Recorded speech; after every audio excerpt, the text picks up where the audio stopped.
Hey guys, welcome back. We're back for part 2 of our project SPR Grendel. I've got the lower parts here that I've chosen for the project. We're going to go over those, kind of let you guys have an idea of what's going to go on with that. But to start off with, went with just a Aero Precision Gen 2 lower. These are great lowers, guys. I've used a number of these. They're not that expensive either. These are only like $50. I mean, depending if you shop around, you can get them very reasonably priced. These, full mil spec lower, machining's great, finish is great. It's got the tension screw on the back for the upper, which is really nice. I think it'll make a great lower for the project. We'll moving right along. Just a MOE trigger guard for it. Nothing fancy there. I'm going to use a Ergo tactical grip. I've been wanting to try one of these. I've used, the Magpuls for a long time, but try and change it up a little bit and see how these do. Figured it'd be worth a try. Went with just a standard, lower parts kit minus fire control group. This is from, gosh, where did I get this? Honestly, I don't remember. I think this come from Joe Bob's, but just a standard mil-spec kit. Basically just springs and pins and bolt catch and stuff like that. So nothing fancy there. But for the trigger, we got a Velocity 3-pound.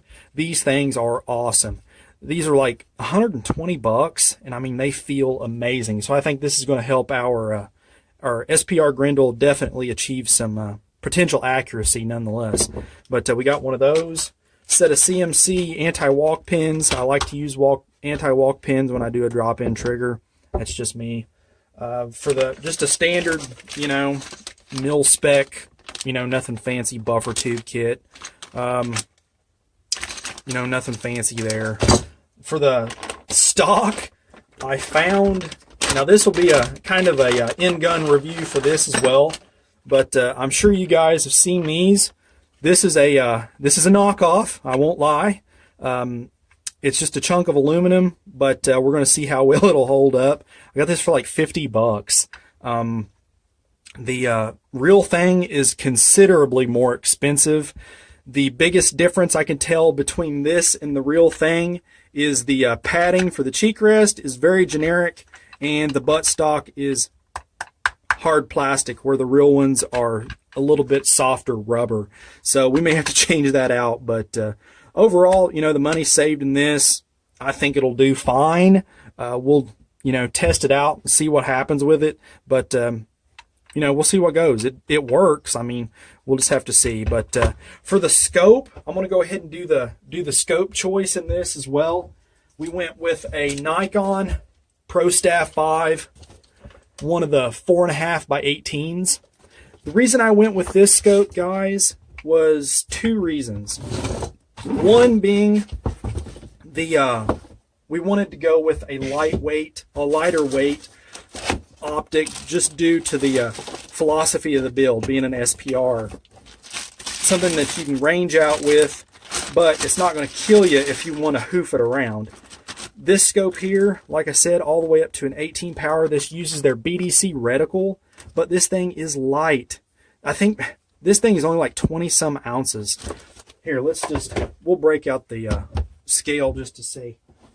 But I mean, it is light, so it's not going to add a lot of overall weight to the project. That's one thing to remember, guys, is whenever you're planning out a project, get an idea of what you're wanting it to do, what you're wanting it to be, and plan your parts accordingly. But let's see, 1 pound 4 ounces, so it's basically 1 pound 0.4 ounces, so it's less than I thought it was.